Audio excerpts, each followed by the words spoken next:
may pork ribs with pigtails nilaga. Tara guys, samahan nyo ako magluto nito. Ayan na yan guys, sinalang ko na yung special ribs ng baboy na nilagyan ko ng buntot ng baboy. Okay? Ngayon guys, tatanggalin nyo itong mga to ha. Tatanggalin nyo yung mga yan. Kasi, madali mapanis sa mga pagkain nyo pag hindi nyo tinanggal yung mga bula na yan. Okay? Pag kumulo, makikita nyo na yan eh. Tatanggalin nyo na yan. Bago nyo lagyan ng pampalasa. Paglaga ng, ng baboy, baka, o manok man yan, it's as easy as APC. Pakuluan mo lang, lalagyan mo lang ng mga ingredients, which is, onions, pamintang buo guys ha, pork cubes, mga gulay niya, pechay, mais, patatas, maraming pa sana yan guys, kaya lang like ko sinasabi, ito pa yung repolyo. Ako lang gumakain ng gulay dito. Nasasayang talaga kasi sila mahilig sa mga ganun, kaya kinukontian ko na lang. Well, hinakain ko. Diba? Ako lang kumakain yung mga yan. Okay guys, so yan. Dahil pag ngayon, antay lang natin lumambot. Ganun lang yan. Kaya nga sabi ko, it's as easy as ABC ang paglalaga. Kaya hindi ko na siya dinemo sa inyo. Okay? Ganyan lang yan guys. Basta tatanggalin nyo lang yan. Ganyan. Every time na i-open nyo yung takip ng fan nyo, ng pot nyo. Yan. Makikita nyo yan. Tanggalin nyo lang para maganda talaga yung lasa ng niluluto nyo. Okay guys, ilalagyan na natin siya ng malasa maya maya. Okay? Yan na guys ha. Ilagay na natin ngayon yung pork cubes.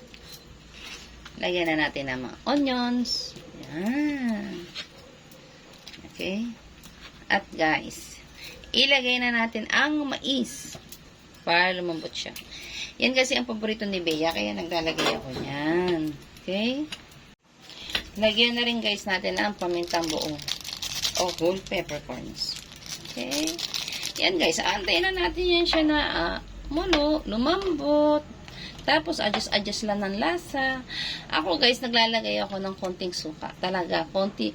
As in, yung isa takip lang ng ng suka. Yung ganito. Naglalagay lang ako ng ganyan. Mas konti pa. Para lang hindi ka agad mapanish yung mga pagkain guys. Try nyo rin. Kasi, basta wag nyo lang siyang tatakpan at saka haluin pagkalagay nyo ng suka. Okay na, goods na goods ang lasa, hindi talaga magbabago, promise. Okay guys, antayin na natin na lumambot to guys ha. Ayan guys, malambot na yung ribs, pati yung buntot ng baboy, at saka yung mais. Ilagay naman natin ngayon yung patatas, okay? Yeah, malapit na tayo maluto guys. Sarap ng ulam lalo na at nag-uulan, di ba? Yan. Yan guys. Antayin lang natin lumambot lahat yan guys ha. Guys, since half cook na yung patatas, pwede na tayo maglagay ng pechay Tagalog. Pechay Tagalog ang tawag ko dito eh. Hindi ko lang talaga sure ha. Basta guys, pechay Tagalog ang tawag ko sa kanya. Okay.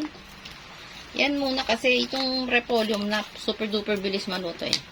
Mga 1 minute or 2 minutes ilalagay na rin natin itong repolyo. Okay guys. Yan na guys, ilagay na natin itong cabbage. Diba? Spread. Para maganda siyang tignan guys. Spread. Yan. Yummy. Napakasarap sa tag-ulan. Dahil nag-uulan-ulan, yan guys. Diba?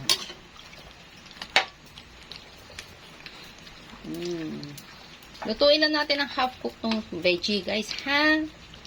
Ayan na guys, luto na yung aking pork ribs with pigtails nilaga. Happy Sunday to all of us guys. Happy tummy. God bless us all. Bye bye.